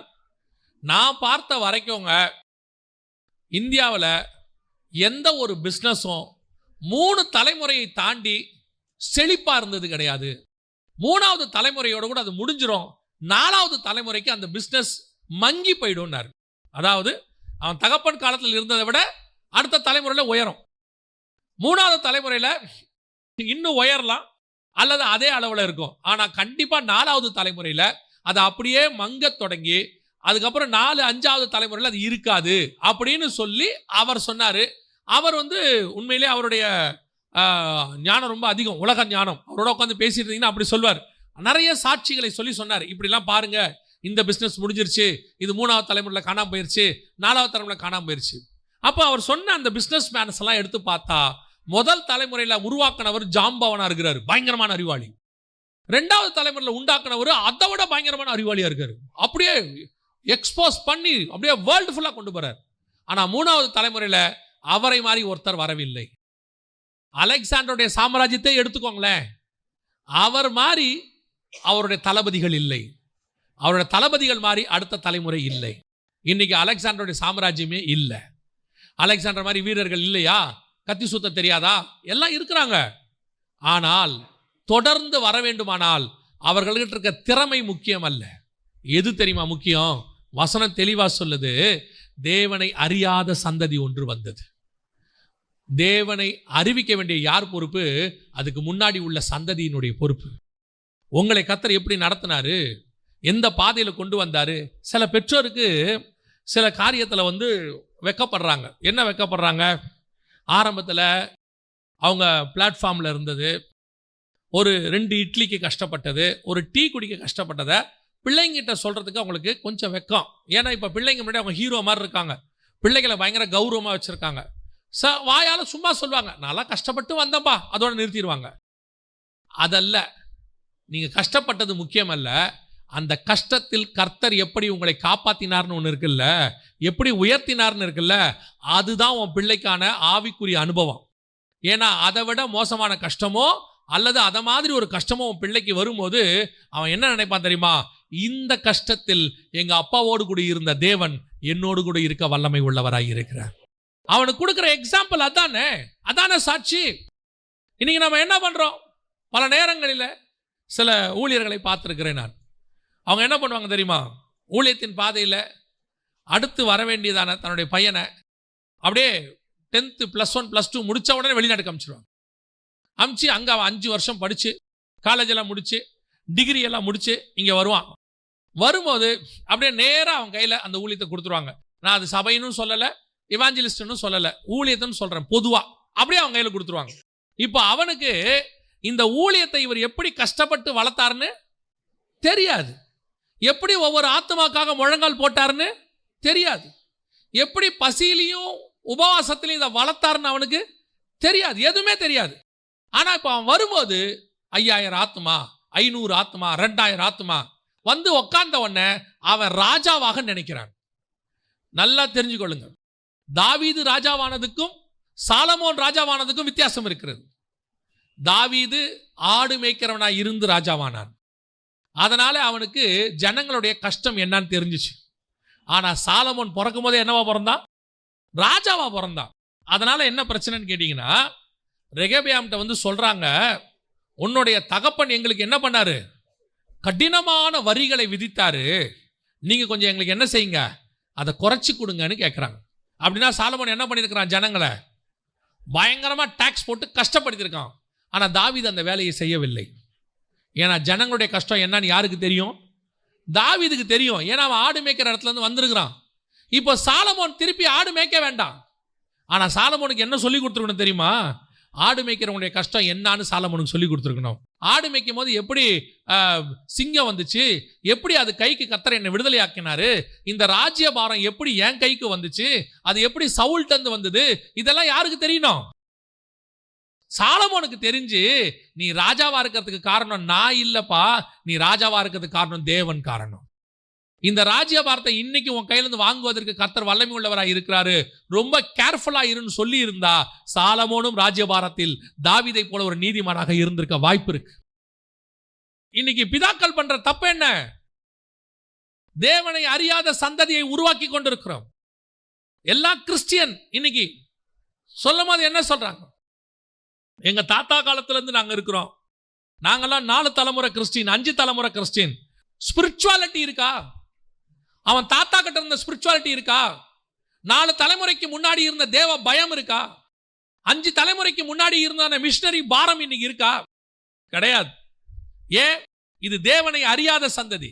இவனை பொறுத்த வரைக்கும் தேவன் என்பது கிறிஸ்தவத்தினுடைய கடவுள் இயேசு, அவ்வளவுதான். இவனை பொறுத்த வரைக்கும் இயேசு யாரு? Christian God. இவனுக்கு கிறிஸ்தவம் இன்னொரு ரிலிஜியன், கிறிஸ்டியன் காட். ஆனால் இவனை பொறுத்த வரைக்கும் இந்த இயேசு அவன் தாத்தாவுக்கு என்ன பண்ணாரு? மிஷனரி அன்னைக்கு வந்து இவன் தாத்தாவை ஊருக்குள்ள விடாம வெளியே உட்கார வச்சிருக்கும் போது மிஷனரிகள் வந்து எப்படி இவன் தாத்தாவுக்கு இயேசுவை சொன்னாங்க, அந்த தலைமுறை எப்படி காப்பாற்றப்பட்டது, அந்த தலைமுறை இன்னைக்கு கௌரவமா இருப்பதுக்கு யார் காரணம், இதெல்லாம் இன்னைக்கு இவனுக்கு தெரியாது. அதனுடைய விளைவு இன்னைக்கு என்ன போயிட்டு இருக்குது? சர்ச்சில் வந்து உட்கார்ந்துருக்கிறதுல ஒரு பெரிய பெருமை. இன்னைக்கு இருக்கிறவங்களுக்கு நான் ஒரு காரியத்தை சொல்றேன், இங்கே இருக்கிற நாம் அத்தனை பேருமே தேவனால் எங்கேயோ ஒரு இடத்துல இருந்து மீட்கப்பட்டு உள்ளே வந்திருக்கிறோம். ஏதோ ஒரு பாவத்திலிருந்து கர்த்தர் நம்மளை தூக்கி எடுத்திருக்கிறார், ஏதோ ஒரு வீழ்ச்சியிலிருந்து எடுத்திருக்கிறார், ஏதோ ஒரு தரித்திரத்திலிருந்து கர்த்தர் காப்பாற்றி கொண்டாந்துருக்கிறார், எங்கேயோ ஒரு கட்டுக்கள்ல இருந்து கர்த்தர் நம்மளை விடுதலை ஆக்கி இருக்கிறார். நீங்க உங்க பிள்ளைகளுக்கு என்ன கொடுக்குறீங்களோ இல்லையோ, தயவு செய்து தேவன் எப்படி உங்களை ரட்சித்தார் என்கிற அந்த ஆவிக்குரிய அனுபவத்தை உங்கள் பிள்ளைகளுக்கு கொடுத்து விட்டு போங்க. நீங்க வைக்கிற பணம் காப்பாத்துதோ இல்லையோ, நீங்கள் வைக்கிற சொத்து காப்பாத்துதோ இல்லையோ, ஆனால் நீங்கள் கொடுக்க போற ஆவிக்குரிய வாழ்க்கை நிச்சயமாய் அவனை காப்பாற்றி விடும். ஏன்னா உங்களை எண்ணி காப்பாத்துறது சொத்து இல்ல, உங்களை எண்ணி காப்பாத்துறது பணம் இல்ல. இன்னும் சொல்ல போனா நம்மள நிறைய பேருக்கு நம்முடைய முற்பிதாக்கள் எதையும் உலக பிரகாரமா வச்சிட்டும் போல, ஆனா நம்மை காப்பாத்தி கொண்டு இன்னைக்கு உட்கார வச்சிருக்கிறது தேவனாகிய கர்த்தர். அதை உங்க பிள்ளைகளுக்கு கொடுத்துருங்க, அதான் முக்கியம். கர்த்தர் ஏன் சத்துருக்களை விட்டு வச்சிருக்கிறாரு? ஒரு சந்ததியை இன்னைக்கு ஆண்டவர் விட்டு வச்சதுக்கு அதான் காரணம். சத்துருக்கள் ஏன் இருக்கிறாங்க? முற்பிதாக்கள் சொல்லி கொடுக்காம போயிட்டாங்க, அதனால பிள்ளைகள் கை கொள்ளாமல் போயிட்டாங்க. இந்த பிள்ளைகள் திருப்பி கை கொள்ள வைக்கிறதுக்கு வேற வழி இல்லை, கர்த்தர் சத்துருக்களை அனுமதிக்கிறார். அவன் வந்து அடிச்சு உதைச்சு எல்லாம் பண்ணும்பொழுது வேற வழி இல்லாம இவங்களுக்கு வேற வேலை எங்கேயும் போறதுக்கு வழி இல்லை. கடைசி அந்த ஜனங்க எங்க போறாங்க தெரியுமா? ஆண்டவர்கிட்ட போறாங்க. ஆண்டவரே எங்களை காப்பாற்றணும்னு சொல்றாங்க நியாயாதிபதிகள்ல. அதுக்கு காரணம் என்ன? இந்த சத்ரு வந்ததுக்கு காரணம் என்ன? இவர்கள் தேவனை அறியாமல் இருந்தது. மேபி அவங்க இஸ்ரவேல் ஜனங்களா இருப்பாங்க, நாம ஆவிக்குரியவங்களா கூட இருப்போம், ஆனா தேவனை பத்தின அறிவில்லை. நம்முடைய அத்தனை பேருடைய எதிர்காலமும் கர்த்தருடைய கரத்தில் வரையப்பட்டிருக்கிறது. நம்மளுக்கு தேவையான நம்முடைய சுத்திலும் இருக்கிற சத்துருக்களை அமைதியாக்குற அதிகாரம் நம்முடைய தேவனாகிய கர்த்தர் ஒருத்தர் கையில் மட்டும் தான் இருக்கிறது, வேற யார் கையிலும் இல்லை. நீங்க உங்க பிள்ளைகளுக்கு இயேசுவை கொடுங்க, வேற எதையும் சொல்லி கொடுக்காதீங்க. படிப்பு கொடுங்க, அது வேற விஷயம். மற்றபடி இந்த லூப் லைன்லாம் சொல்லி கொடுக்காதீங்க. அவரை பிடிச்சிக்கோ, இவரை பிடிச்சிக்கோ, இந்த மாதிரி காரியத்தை செய்ய. உங்களுக்கு சொல்றேன், நீங்க கர்த்தருடைய கையை மட்டும் பிடிச்சி பாருங்க, எந்த வனாந்தரத்திலும் சக்சஸ்ஃபுல்லாக நடத்துவதற்கு கர்த்தர் வல்லமை உள்ள தேவனாய் இருக்கிறார். வனாந்தரத்தை கடக்கிறதுக்கு தேவனை தவிர வேற வழியே கிடையாது, அவர் ஒருத்தர் தான் இருக்கிறார். என்னைக்கு நீங்க சத்துருக்களை பார்த்து சத்துருக்களை தோக்கடிக்கிறதுக்கு வேற வழியை மேற்கொள்ள ஆரம்பிச்சிங்களோ, அன்னையோடு கூட கர்த்தர் உங்களை சத்துருக்கள் கையில ஒப்பு கொடுத்தார். எப்ப நீங்க கர்த்தர் கையை பிடிப்பீங்களோ அன்னைக்கு தான் உன் சத்துருக்கள் உன்னை விட்டு நீங்கும்படி கர்த்தர் செய்வார். அல்லேலூயா. முதலாவதாக கர்த்தர் ஏன் சத்துருக்களை வைத்திருக்கிறார் தெரியுமா? நாம் மனம் திரும்புவதற்காக. நம்மளை என்ன செய்யணும்? மனம் திரும்புவதற்காக. நாம பார்க்கணும், ஏன் இந்த சத்துரு வந்திருக்கிறான், இந்த சத்துருவை ஏன் கர்த்தர் அனுமதி கொடுத்திருக்கிறாரு, இவனை போறதுக்கு என்ன செய்யணும் நாம புரிஞ்சுக்கிறதுக்காக தான் அதை வச்சிருக்கிறாரு. ஒன்று, பிதாக்களுக்கு கர்த்தர் செய்ததை பிள்ளைகள் அறிந்து கொள்ள வேண்டும். 2, பிள்ளைகளுக்கு பிதாக்கள் அறிவிக்க வேண்டும். சொல்லி கொடுத்துட்டு போனோம். இது முதலாவது கர்த்தர் சத்துருக்களை நமக்கு அனுமதித்ததுக்கு காரணம். ரெண்டாவது, கர்த்தர் எதற்கு சத்துருக்களை அனுமதிக்கிறார்? வாசிங்க நியாயாதிபதிகள் புஸ்தகம் 3ஆம் அதிகாரம் 2வது வசனத்தை வாசிங்க. இஸ்ரவேல் புத்திரரின் சந்ததியாரும் அதற்கு முன் யுத்தம் செய்ய அறியாதிருந்தவர்களும் அவைகளை அறியும்படி பழக்குவிப்பதற்காகவும் கர்த்தர் விட்டு வைத்த ஜாதிகள் யார் என்றால், நல்லா கவனிங்க, நியாயாதிபதிகள் 3:2 சொல்லுது, கர்த்தர் சில சத்துருக்களை விட்டு வைத்திருக்கிறார். எங்க? கானான்ல விட்டு வச்சிருக்கிறார். கானான் கர்த்தர் ஆபிரகாமுக்கு வாக்கு பண்ணி இஸ்ரவேல் ஜனங்க உள்ள வந்தாச்சு. யோசுவா பிரிச்சு கொடுத்துட்டார். நியாயாதிபதிகள் காலத்தில் இது நடக்குது. அப்போ வசனம் சொல்லுது, 2வது வசனம், அதுவரைக்கும் யுத்தம் செய்து பழக்கமில்லாத இஸ்ரவேலர்களை பழக்குவிப்பதற்காக கர்த்தர் என்ன பண்றாராம்? சத்துருக்களை விட்டு வைத்தார். 2வது சத்துருக்களை ஏன் கர்த்தர் விட்டு வைக்கிறாரு? இன்னைக்கு நாம எல்லாம் சொல்றது சத்துருக்கள் வேணாம், சத்துருக்கள் இருக்க வேண்டாம். சில நேரத்தில் கர்த்தர் நமக்கு சில சோதனைகளை, அதுக்கு முந்தின வசனத்தில் பாருங்களேன், சோதிப்பதற்காக இருக்கும். 3:1 வாசிங்க. கானான் தேசத்தில் நடந்த சகல யுத்தங்களையும் அறியாதிருந்த இஸ்ரவேலராகிய அனைவரையும் சோதிப்பதற்காகவும். அப்ப சோதிக்கிறதுக்கு கர்த்தர் யாரை விட்டு வைக்கிறாரு? சத்துருக்களை விட்டு வைக்கிறாரு. எதை சோதிக்கிறதுக்கு? பாருங்க, இப்ப நம்ம ஆவிக்குரிய வாழ்க்கையில வளர்ந்துட்டோம்னு நினைக்கிறோம். ஸ்பிரிச்சுவலி டெவலப் ஆயிட்டேன் அப்படின்னு நம்ம நினைக்கிறோம். ஸ்பிரிச்சுவலி நீங்க டெவலப் ஆயிட்டீங்கன்றதுக்கு எதை வச்சு நீங்க டெவலப் ஆயிட்டீங்க நாம தெரிஞ்சுக்க முடியும். இப்போ நீங்க எக்ஸாமுக்கு போறீங்க, நான் எல்லாம் படிச்சுட்டேன், புக்கை கரைச்சி குடிச்சிட்டேன், நான் எல்லாத்துலேயும் நான் இன்னைக்கு ஃபர்ஸ்ட் மார்க் எடுப்பேன் அப்படின்னு சொல்றீங்க. இப்போ நீங்க நல்லா படிச்சீங்கன்றதை எதை வச்சு நம்ம தெரிஞ்சுக்க முடியும்? எதை வச்சு நம்ம தெரிஞ்சுக்க முடியும்? எக்ஸாமை வச்சாதான் நீங்க தெரிஞ்சுக்கவே முடியும். ஆமாங்க, அந்த பையன் உண்மையில என்ன பண்ணியிருக்கிறான்? நல்லா தான் படிச்சிருக்கிறான், 600 மார்க்குக்கு 590 எடுத்திருக்கிறான், உண்மையிலே நல்லா படிச்சிருக்கான். அந்த எக்ஸாம்னு ஒன்று வந்தாதான் நீங்க எந்த அளவுக்கு சக்சஸ்ஃபுல்லா இருக்கிறீங்கன்றது என்ன ஆகும்? தெரியப்படுத்தப்படும். அப்ப கர்த்தர் என்ன பண்றாரு? சில நேரத்தில் நாம் பழக்குவிப்பதற்காக, சோதிப்பதற்காக கர்த்தர் சில சத்துருக்களை விட்டு வைக்கிறார். நம்மளை பொறுத்த வரைக்கும் நாம எப்பவுமே நீதிமான்கள் தான், எப்பவுமே பரிசுத்தவான்கள் தான். வீட்டில் இருக்கிற வரைக்கும் நம்ம அத்தனை பேருமே மோசையை விட சாந்த குணம் உள்ளவர்கள். நம்மளை மாதிரி சாந்த குணம் உள்ளவன் உலகத்திலேயே யாரும் இல்லை. அதுவும் சர்ச்சிலெல்லாம் நீங்கள் பார்த்துட்டீங்கன்னா நம்மளை பார்த்து பாஸ்டர் தான் ஃபர்ஸ்ட் ஏமாறுவார். அந்த பிரதர் மாதிரி ஒரு சாஃப்டான ஆளை பார்க்கவே முடியாது. அவர் பேசினா பாதி கேட்கவே கேட்காது. அவர் வீட்டுக்கு போய் பாருங்க, 10 ரிமோட் உடஞ்சிருக்கும். நான் ஒரு முறை ரொம்ப கோவப்பட்டுக்கிட்டு இருந்தேன். ரொம்ப கோவப்பட்டு சில காரியங்களை தூக்கி கீழே போட்டேன், உடைப்பேன். ஒரு நாள் என்னை ஆண்டவர்களை நடத்தின ஒரு நண்பர் இருக்கிறார். அவரை போய் பார்த்தேன். போய் பார்த்து, இந்த மாதிரி ரொம்ப கோவம் வருது, என்ன கண்ட்ரோல் பண்ணுறதுன்னே தெரில, எப்படா கண்ட்ரோல் பண்ணுறது எனக்கு கொஞ்சம் சொல்லிக்கூட அப்படின்னு சொன்னேன். அவர் கையை பிடிச்சிட்டு அவர் பெட்ரூம் கூப்பிட்டு போனார். ஏன் உள்ளே கூப்பிட்டு போகிறார்? பொதுவாக அவர் பெட்ரூம் கூப்பிட்டு போக மாட்டார். பெட்ரூம் கூட்டிகிட்டு போனார். கூட்டிகிட்டு போய் பார்த்தா அவர் வீட்டு பீரோ உடஞ்சிருக்கு. பீரோ கண்ணாடி இப்படி விரிசல் விட்டுருக்கு. அவர் சொன்னார், போ என் வீட்லேயும் எல்லாம் உடஞ்சுதான் இருக்குது அப்படின்னு சொன்னார். எதுக்கு உங்களுக்கு சொல்கிறேன்? பல நேரங்களில் நாம் எல்லாருமே நீதிமான்கள் தான். நான் அவரை பார்க்கும்போது எப்படி நினைப்பேன் தெரியுமா? எப்படி இவர் மட்டும் இவ்வளோ சாஃப்டாக இருக்கார். அதாவது அவருக்கு கோவமே வராது. நான் அவர் கூட 20 வருஷம் பழகிறேன், அவருக்கு என்ன செய்யாது? கோவமே வராது. நானும் நினைக்கிறேன், எப்படி இவ்வளோ சாஃப்டாக ஒரு மனுஷால் இருக்க முடியும் அப்படின்னா அவர் வீட்டு பீரோவும் உடைஞ்சிருக்கு. அப்போ நாம எவ்வளோ சாஃப்ட்டுங்கிறத நம்ம இருக்கிற இடத்த வச்சு டிசைட் பண்ண முடியாது. நம்ம யார் என்பதை சிச்சுவேஷனை வச்சு தான் டிசைட் பண்ண முடியும். நமக்கு வர பிரச்சனையை வச்சு தான் டிசைட் பண்ண முடியும். அப்போ கர்த்தர் என்ன பண்றாரு? சில நேரத்தில் உங்க ஆவிக்குரிய வாழ்க்கையில உங்களை பழக்குவிப்பதற்கு சில சத்துருக்களை என்ன செய்யறாரு? அனுமதிக்கிறார். அவன் வரான், அந்த சத்துரு வருவான். நான் எப்பவுமே சொல்வேன், இப்போ நீங்கள் இங்கேருந்து போறீங்களா, வீட்டுக்கு போகும்பொழுது பாருங்க, ஒரு தீர்மானத்தோட போவீங்க. அதாவது பாஸ்டர் ஒரு செய்தி கொடுத்துருப்பாங்க, ஆவியானவர் உங்களோட பேசியிருப்பாரு, நீங்கள் ஒரு தீர்மானம் எடுத்திருப்பீங்க. என்ன தீர்மானம்?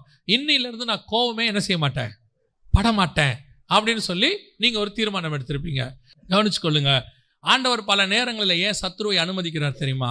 நாம் பல நேரங்களில் யுத்தத்துக்கு பழக்குவிப்பதற்கு, நம்மை கர்த்தர் உருவாக்குவதற்கு. ஆண்டவர் எல்லா இடத்துலையும் வெளியே வச்சே உருவாக்க மாட்டார், உள்ள வச்சும் உருவாக்குவார்.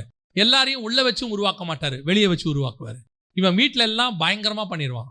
நாம எப்போ ஒருத்து யுத்தத்துக்கு பழக்க வைக்கிறதுக்கு கர்த்தர் சில ஆட்களை விட்டு வச்சிருக்கிறாரு. பல நேரங்களில் ஏன் சத்துருக்களை ஆண்டவர் வச்சிருக்கிறாரு? ஆண்டவர் உன்னை பார்க்குறாரு. சமீபத்தில் ஒரு ஊழியக்காரனுடைய திருச்சபையில் பிரச்சனை வந்துருச்சு. எல்லாரும் சுற்றி இருக்கிறவங்களாம் சேர்ந்து கல் எடுத்து அடித்து போர்டெல்லாம் உடைச்சிட்டாங்க. உடனடியாக அந்த ஊழியக்காரருக்கு நிறைய ஆலோசனை கொடுக்கப்பட்டது. போலீஸை போய் பாருங்க, கவுன்சிலரை பாருங்க, அவரை பாருங்க, இவரை பாருங்க, எல்லாத்தையும் ஆலோசனை கொடுக்கப்பட்டது. அந்த ஊழியக்காரர்கிட்ட பேசும்போது நான் சொன்னேன், என்ன டிசிஷன் எடுக்க போறீங்க பாஸ்டர் அப்படின்னு கேட்டேன். அப்போ அவர் சொன்னார், இல்லைண்ணே நான் ஒன்றும் செய்ய வேணாம், ஜோம் பண்ணலான்னு இருக்கிறேன் அப்படின்னாரு. இதுதான் யுத்தத்துக்கு பழக்க வைத்தல். என்னை சுற்றி சத்துருக்கள் இருப்பாங்க, ஆனால் நான் சத்துருக்களோடு கூட மல்லுக்கு நிற்க மாட்டேன். நான் யுத்தத்துக்கு பழக்க வைக்கும்படி என் கைகளை கர்த்தர் என்னை அமைதியாக்கி கொண்டிருக்கிறார். அவர் அமைதியாக ஜோம் பண்ணிக்கிட்டே இருந்தார். சத்துருக்கள் எல்லாம் போயிட்டாங்க. இன்னைக்கு சபை அங்கே நடந்துக்கிட்டே இருக்குது. அடித்தவெல்லாம் போயிட்டான், ஆனால் சபை இன்னும் அங்கே நடக்குது. அதைத்தான் நான் உங்களுக்கு சொல்லுகிறேன். கர்த்தர் சில நேரங்களில் சத்துருக்களை விட்டு வைக்கிறார். ரெண்டாவது எதற்காக தெரியுமா? உங்களை பழக்க வைப்பதற்கு. நீங்க சத்துருக்களை என்ன பண்றீங்க? அந்த சத்துரு இல்லாமல் போகணும்னு நினைக்கிறீங்க. ஆண்டவர் சொல்றாரு, துரத்த மாட்டேங்கிறார். அவனை அந்த இடத்த விட்டு விளக்க மாட்டேன். ஏன்? நீ பழக்க வைக்கிறதுக்காக நான் விட்டு வச்சது. இப்ப பாருங்க, ஒரு காரியத்தை நான் சொல்லிட்டு முடிக்கிறேன், கவனிங்க. கோலியாத்தை குறித்து ஒரு வார்த்தை வசனம் சொல்லுது. 1 சாமுவேலின் புஸ்தகம் 17:33 வாசிங்க. அப்பொழுது சவுல் தாவீதை நோக்கி, நீ இந்த பெலிஸ்தியனோடு எதிர்த்து யுத்தம் பண்ண உன்னால் ஆகாது. நீ இளைஞன். அவனோ தன் சிறுவயது முதல் யுத்த வீரன் என்றான். சிறுவயது முதல் யுத்த வீரன். இவனை எதுக்கு கர்த்தர் சிறு வயதுல இருந்து யுத்த வீரனா வச்சிருக்கிறாரு? இவனை சிறு வயதுல இருந்து யுத்த வீரன். கோலியாத்து வேற என்ன பண்ணா தெரியாது. பைபிள் ஒண்ணுமே சொல்லல. பைபிள் கோலியாத்தை பத்தி சொல்ற ஒரே ஒரு விஷயம் என்னன்னா, அவன் எழும்பி வந்து தாவீது கையில் செத்து போனான், அவ்வளோதான் இருக்கு. ஆனால் சின்ன வயசுலேருந்து அவனை ரெடி பண்ணி கிட்டத்தட்ட 9 அடிக்கு மேலே வளர்த்து நல்ல உயரமாக்கி அவனை யுத்தத்துக்கு பழக்க வச்சு, அது மட்டும் இல்லாமல் யுத்த வீரனாக மாற்றி ஒரு கையில் ஈட்டி ஒரு கையில் பட்டயம் எல்லாம் கொடுத்து ரெடி பண்ணி ஒரு கான்ஃபிடென்ட்டாக கொண்டு வந்து நிறுத்துது. எதுக்கு தெரியுமா?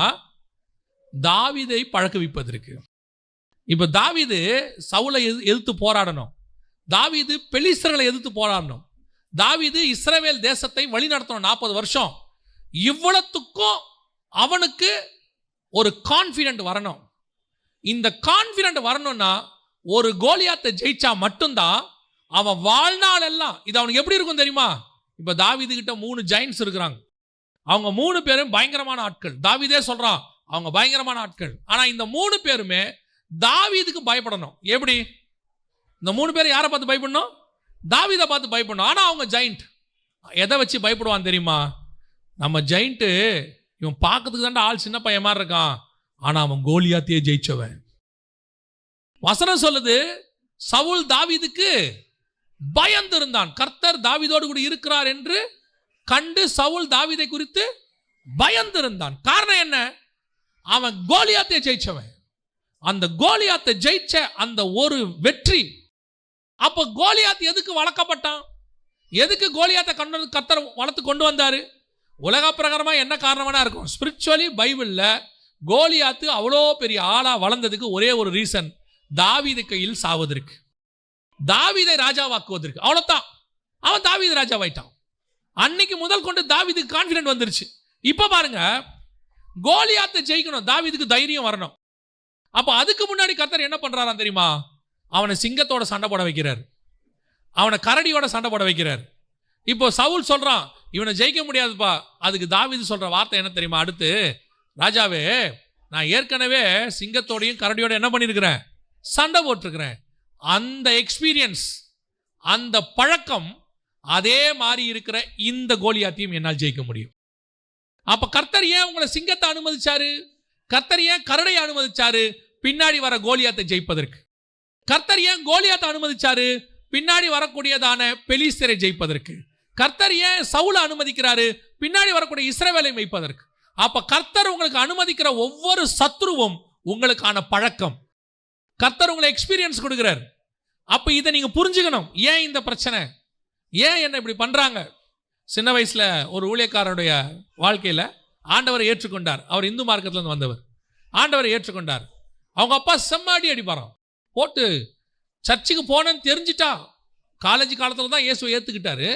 ஆனால் காலேஜ் போகும்போதே பையனை அடிப்பாராம், முழங்கால் போட சொல்வாராம், கீழே உட்காந்து கையை கட்டி சொல்ற வரைக்கும் உட்காந்துருக்கணும் பாரு காலேஜ் போற பையனை. அந்த மாதிரி அடி உதப்பார், எல்லாம் பண்ணுவார். ஏன் இந்த பாடு அவருக்கு? ஏன் ஆண்டவர் ரட்சிக்கப்பட்ட உடனே அவரை கொண்டு வந்து பாதுகாப்பான இடத்துல வைக்கல? அந்த பாடுகளுக்கு மத்தியில் அவர் கடந்து போனார். இன்னைக்கு அந்த மாதிரி இருக்கிற கிட்டத்தட்ட 300க்கும் மேற்பட்டவர்களை நடத்துகிற சபையை அவர் நடத்தி கொண்டிருக்கிறார். அவருக்கு தெரியும், இயேசு முதலாவது ஜனங்களோடு பிரசங்கத்தை ஆரம்பிப்பதற்கு முன்பாக காட்டு மிருகங்கள் நடுவில் சஞ்சரித்து கொண்டிருந்தார். அந்த காட்டு மிருகத்தோட இருந்துட்டேன்னா நான் நாட்டு மிருகத்தோட போய் வாழ்க்கை செய்ய முடியும். கர்த்தர் உங்களை அனுமதிக்கிற ஒவ்வொரு காரியமும் உங்களை கர்த்தர் பழக்குவிக்கிறார். உங்களுக்கு வரக்கூடிய ஒவ்வொரு போராட்டமும் உங்களுக்கான பழக்கம். கர்த்தர் சும்மா கொடுக்கல, இட்ஸ் an எக்ஸ்பீரியன்ஸ். நீங்கள் என்ன பண்றீங்க? ஒன்று விலகி ஓடிடுறீங்க, ஐயோ இந்த போராட்டம் வேணாம், இந்த பிரச்சனை வேணாம், அல்லது சத்ருவை காலி பண்ணிடுறீங்க. எப்படியாவது அது இல்லாமல் போனால் நல்லா இருக்கும் ஆண்டவரே, உடனே அவங்க கூட சேர்ந்து இவங்க கூட சேர்ந்து அந்த பிரச்சனையை க்ளோஸ் பண்ணிடுவோம். இல்லை, கர்த்தர் அனுமதிக்கிறத நீங்கள் அனுமதி கொடுங்க. கர்த்தர் நடத்துகிற பாதையில் போங்க. கர்த்தர் உங்களை வனாந்தரத்தில் நடத்துகிறாரா, நடந்து போங்க. கர்த்தர் செங்கடலுக்கு நடுவில் கொண்டு போகிறாரா, கடந்து போங்க. யோர்தானை கிராஸ் பண்ண சொல்கிறாரா, கடந்து போங்க. ஆனால் இவைகள் அத்தனைக்கு நடுவிலையும் கர்த்தர் உங்களை பழக்குவித்து கொண்டிருக்கிறார் என்பதை மட்டும் மறந்து போயிடாதீங்க. ஏதோ ஒன்றுக்காக தான் கர்த்தரை நடத்துகிறார். இந்த போராட்டம் எதுக்கு? ஏதோ ஒரு எக்ஸ்பீரியன்ஸ். இது எதுக்காக ஆண்டவர் நடத்துறாரு? இதன் மூலமா கர்த்தர் ஏதோ எனக்கு சொல்லிக் கொடுக்க விரும்புகிறார், ஏதோ என்னை உருவாக்குகிறார். என்னை ராஜாவாக்கிறதுக்கு முன்னாடி என்னை கர்த்தர் பழக்குவித்துக் கொண்டிருக்கிறார். என்னை ஆசீர்வதிப்பதற்கு முன்பதாக இந்த போராட்டம் வந்திருக்கிறது. இதை நீங்க புரிஞ்சிட்டீங்கன்னா இந்த போராட்டத்தை நீங்க மேற்கொள்ள தொடங்குவீங்க. நீங்க அதை அதாவது அதை கிராஸ் பண்ணுவீங்க. எப்படின்னு கேளுங்களேன். இப்போ ராணுவத்துக்கு போறாங்க. ராணுவத்துக்கு போய் என்ன பண்ணுவாங்க? போன உடனே ராணுவத்தில் நேராக போய் ஏசி ரூமில் உட்கார வச்சு நல்லா சாப்பிடுங்க, நல்லா தூங்குங்க, காலையில் ஒரு 6 மணிக்கு ஏஞ்சுவாங்க, உங்களுக்கு டீ கொடுப்போம், குடிச்சிட்டு நல்லா ரெஸ்ட் எடுங்கன்னு சொல்ல மாட்டாங்க. போன உடனே அங்கேயும் இங்கேயும் கொண்டு போய் போடுவாங்க. பாலைவனத்தில் பனி இருக்கிற இடத்துல பயங்கரமான எக்ஸசைஸு, பயங்கர கஷ்டப்படுத்துவாங்க. எதுக்கு இவ்வளவும் செய்கிறாங்க தெரியுமா? இவ்வளவு கஷ்டத்தையும் செஞ்சு ஒரு நாள் யுத்தம் என்று வந்தால் அந்த யுத்தத்துக்கான பிராக்டிஸ் தான் இது. இந்த பிராக்டிஸை சக்சஸ்ஃபுல்லாக முடிக்கிறவன் யுத்தத்தை சக்சஸ்ஃபுல்லாக முடிப்பான். யுத்தத்தை சக்சஸ்ஃபுல்லாக முடிக்கிறவன் அவர்களிடத்திலிருந்து அவனுக்கு பதக்கங்களை பெற்றுக்கொள்வான். கர்த்தர் கொடுக்குற பிராக்டிஸ் இப்போவும் கொடுத்துக்கிட்டே இருக்கிறாரு. அவனுக்கு உலக பிரகாரமான பிராக்டிஸ், நமக்கு ஆவிக்குரிய பிராக்டிஸ். எந்த இடத்துல கர்த்தர் நடத்தும் போதும், எந்த சூழ்நிலையில் நடத்தும் போதும் ஒன்றை மாத்திரம் நீங்கள் மனதில் வைத்துக் கொள்ள வேண்டும். என்ன தெரியுமா? கர்த்தரை நடத்துவதற்கு ஒரு முகாந்தரம் உண்டு. கர்த்தர் என்னை கொண்டு போகிற பாதைக்கு எனக்கு ஒரு முகாந்தரம் உண்டு. எதையுமே கர்த்தர் எனக்கு விருதாவாய் செய்யவில்லை. எதுக்கோ என்ன பழக்க வைக்கிறார், ஏதோ ஒரு காரியத்தை சொல்லி கொடுக்கிறாரு. ஆண்டவர் உனக்கு சத்துருக்களை அனுமதித்தாலும் அதான் காரணம். உங்ககிட்ட இருந்து சில காரியங்களை எடுத்தாலும் அதான் காரணம். உங்களுக்கு சில காரியங்களை கொடுத்தாலும் அதான் காரணம். எல்லாத்துக்கும் பின்னாடியும் உங்க மேல வைத்த பரலோகத்தினுடைய திட்டம் அதுதான் காரணம்.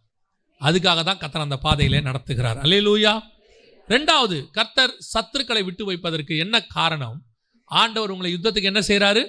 பழக்க வைக்கிறார். இந்த 2 காரியத்தை நன்றாய் மனதில் வைத்துக் கொள்ளுங்கள். ஒன்று, உங்களை சுற்றிலும் கர்த்தர் சத்துருக்களை விட்டு வைத்ததுக்கு காரணம் நம்முடைய முற்பிதாக்களும் நாமும் கர்த்தருடைய கற்பனையை கைவிட்டு விட்டோம்.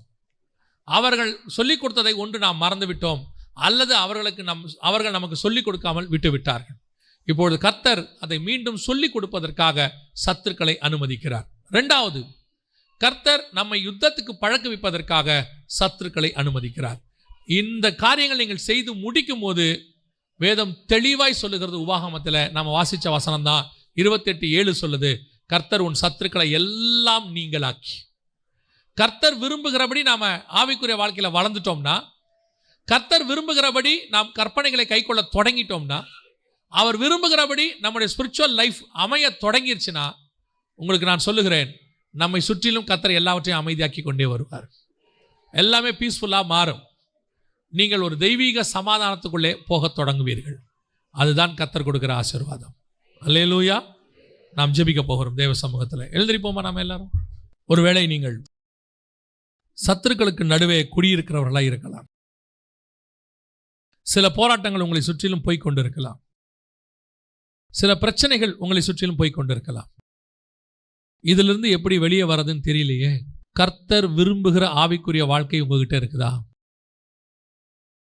உன்னுடைய முற்பிதாக்கள் ஃபாலோ பண்ண மாதிரி நீங்கள் தேவனுக்கு முன்பாக உண்மை உள்ளவங்களா இருக்கிறீங்களா? உன் தகப்பனாருடைய, உன் தாயினுடைய அந்த ஆவிக்குரிய அனுபவம் உனக்கு இருக்கா? நீ அவங்கள மாதிரி பிஸ்னஸ்லையோ குடும்பத்திலையோ ஊழியத்திலையோ ஷைன் ஆகணும்னு நினச்சினா முதல்ல நீ செய்ய வேண்டியது அவங்க என்ன ஸ்பிரிச்சுவலாக பண்ணாங்கன்றதை பாருங்க. நம்ம டேலண்ட்டில் மேலே வந்துடலாம், நம்ம டேலண்டால் நாம் சாதிச்சிடலாம் அப்படின்னு நினைக்கிறாங்க. ஒருவேளை உன் டேலண்ட் கொஞ்ச நாளைக்கு உன்னை ஷைன் பண்ணும், கொஞ்ச நாளைக்கு உன்னை உயர்த்துறத போல காணாமல் போகும். ஆனால் ஒரு நாள் வரும் காணாமல் போய்விடும், அதுக்கப்புறம் இல்லாமல் போயிடும். இன்னைக்கு நிறைய பேர் உடனே நானும் நல்லா பாடுறேன், கர்த்தர் என்னையும் பாட்டிலையும் கனம் பண்ணணும். இல்லை இல்லை இல்லை இல்லை இல்லை, நீங்கள் நல்லா பாடுறது நல்லது, ஆனால் அவர்கள் என்ன ஆவிக்குரிய காரியங்கள் செய்தாங்கன்னு பாருங்க. சாராள் நவரஞ்சம்மா ஒரு பாட்டை வாங்கிறதுக்கு கதவை சாத்திக்கிட்டு நாள் கணக்கில் உபவாசத்தில் இருப்பாங்களாம். அவங்க பாட்டுக்காக உள்ளே போக மாட்டாங்களாம், அவங்க ஜெபிக்க போகும்போது கர்த்தர் பாட்டு கொடுப்பாராம். இன்னைக்கு பாட்டு எழுதுறதுக்காக ஜெபம் பண்ணுறவங்க இருக்கிறாங்க. ஆண்டவர் சொல்கிறாரு, நீ போ, உனக்கு நான் பாட்டு தருவேன். அது நான் ஒரு உதாரணத்துக்கு தான் இப்படி சொல்கிறேன். அதே மாதிரி தான் எல்லா காரியத்திலையும் நம்முடைய முற்பிதாக்கள் என்ன ஃபாலோ பண்ணாங்கன்னு பாருங்க, அந்த ஸ்பிரிச்சுவாலிட்டியை ஃபாலோ பண்ணுங்க. அதோட கர்த்தர் உங்கள் தாளந்தையும் பயன்படுத்துவார். ரெண்டாவது, உங்கள் பிள்ளைகளுக்கு கர்த்தர் உங்களுக்கு கொடுத்த ஆவிக்குரிய அனுபவத்தை சொல்லிக் கொடுக்க மறவாதிருங்கள். உங்களை போல அவங்க கஷ்டப்படக்கூடாதுன்னு நீங்கள் நினச்சிங்கன்னா கண்டிப்பாக நீங்கள் பட்ட கஷ்டத்தை அவங்கக்கிட்ட சொல்லணும். ஆண்டவர் தெளிவாக சொல்கிறார் உபாகமத்தில், நீ சொல்லி கொடுங்கிறார், அவர்கள் காதுபட வாசிங்கிறார், அவர்களுக்கு போதிங்கிறார், அவர்களுக்கு அறிவின்னு சொல்கிறார். நீங்கள் சொல்லணும். நீங்கள் இன்னைக்கு ஆசீர்வாதமாக இங்கே வந்து உட்காந்துருக்கிறதுக்கு காரணம் ஒரு நாள் நீங்கள் கஷ்டப்பட்டீங்க, ஒன்றும் இல்லாமல் இருந்தீங்க, அந்த நேரத்தில் இயேசு எங்கள் கையை பிடிச்சாரு, நாங்கள் இன்னைக்கு ஆசீர்வாதமாக இருக்கிறதுக்கு காரணம் இயேசு கிறிஸ்து மட்டும்தான். உங்களை மாதிரியே டேலண்டாக இருக்கிற எத்தனையோ பேர் உங்களை மாதிரி ஆசீர்வாதமாக இல்லை. ஏன் தெரியுமா? அவங்கக்கிட்ட இயேசு இல்லை, உங்ககிட்ட இயேசு இருந்தார், அவ்வளோதான். இன்னும் சொல்ல போனால் உங்களை விட அதிக திறமை உள்ளவர்கள் இன்னும் முன்னேறாமலே இருக்கிறாங்க. காரணம், அவர்கள் இன்னும் இயேசுவை பிடிக்கவில்லை, நீங்கள் இயேசுவை பிடித்து கொண்டீர்கள். இதை உங்கள் பிள்ளைகளுக்கு சொல்லிக் கொடுங்க. நான் இன்னைக்கு ஊழியத்தில் இப்படி இருக்கிறதுக்கு காரணம் இயேசு தான், என் திறமை ஒன்றும் இல்லை, எனக்கு இருக்கிற திறமையை கூட கர்த்தர் தான் பயன்படுத்தினார்னு சொல்லுங்க. அதுதான் உங்கள் பிள்ளைகள் சமாதானமாய் வாழ்வதற்கான வழி. சத்துருக்கள் நீங்களாங்குவதற்கு அதுதான் வழி. ரெண்டாவது, சில நேரங்களிலே கர்த்தர் சத்துருக்களை அனுமதிக்கிறார். எதுக்கு தெரியுமா? உன்னை பழக்குவிப்பதற்காக, உன் ஆவிக்குரிய வாழ்க்கையை உயர்த்துவதற்காக, உங்களை அடுத்த கட்டத்துக்கு கொண்டு போவதற்காக. அதுக்கு உங்களை விட்டு கொடுங்கள். ஆண்டவரே, என்னை விட்டு கொடுக்குறப்பான்னு சொல்லுங்க. என் சத்துருக்களுக்காக நீர் என்னை பழக்க வைப்பதற்காக நன்றின்னு சொல்லுங்க. கோலியாத் வந்தது தாவீதுக்கு நல்லதா போச்சு, சிங்கம் வந்தது தாவீதுக்கு நல்லதா போச்சு. சிங்கத்தோட பழக்க வச்சதுனால அவன் கோலியாத்தை தைரியமாய் மேற்கொண்டான். கோலியாத்தை மேற்கொண்டதுனால அவன் இஸ்ரவேலை தைரியமாய் மேற்கொண்டான். ஒவ்வொரு அனுபவமும் கர்த்தர் கொடுக்கிற ஆசீர்வாதம். ஒப்பு கொடுப்போமா? ஒருவேளை நீங்கள் அப்படிப்பட்ட சூழ்நிலைகள் போய்கொண்டிருந்தால் கர்த்தர் ஏன் உங்களை நடத்துகிறார் என்று இப்போ நீங்கள் அறிந்திருக்கிறீர்கள். கர்த்தர் உங்களை நடத்துகிற பாதைக்காக கர்த்தரை ஸ்தோத்திரம் பண்ணுங்க. உங்களை ஒப்பு கொடுங்க. கர்த்தாவே, நீ நடத்துகிற பாதைக்காக நன்றின்னு சொல்லுங்க. அவரை அறியாமலே எதுவும் உங்களுக்கு நடக்கலை, அவரை தாண்டி எதுவும் நடக்கலை. ஒன்று, நீங்கள் பண்ண கர்த்தருக்கு முன்பாக நாம் குறை உள்ளவர்களாக காணப்பட்டோம். இல்லையா, கர்த்தர் நம்மை தெரிந்தே அப்படி நடத்துகிறாரா? அப்படின்னா கர்த்தர் நம்மளை உயர்த்த போகிறார் என்ற அர்த்தம். ஒப்பு கொடுத்து ஸ்தோத்திரம் பண்ணுவோமா? சர்வ வல்லமை உள்ள எங்கள் தகப்பனே, தருமையான நாட்களுக்காக உமக்கு ஸ்தோத்திரம். மத்தியான வேலைக்காக உமக்கு நன்றி. கிருபையுள்ள கரத்தில் எங்களை தாழ்த்துகிறோம். எங்கள் சத்துருக்களுக்கு எங்களை நீங்களாக்கி எங்களை நீர் சமாதானமாய் வைக்க போற தயவுக்காய் ஸ்தோத்திரம். அது வரைக்கும் ஆண்டவரே, நீர் நியமித்திருக்கிற அந்த பாதையிலே நாங்கள் சக்சஸ்ஃபுல்லாக ஓட எங்களுக்கு சொல்லித்தாங்க. எங்களை கற்றுக் கொடுங்கப்பா. கிருபையுள்ள கரத்தில் எங்களை தாழ்த்துகிறோம். எங்கள் ஆண்டவர் இயேசுவின் நாமத்தில் பிதாவே.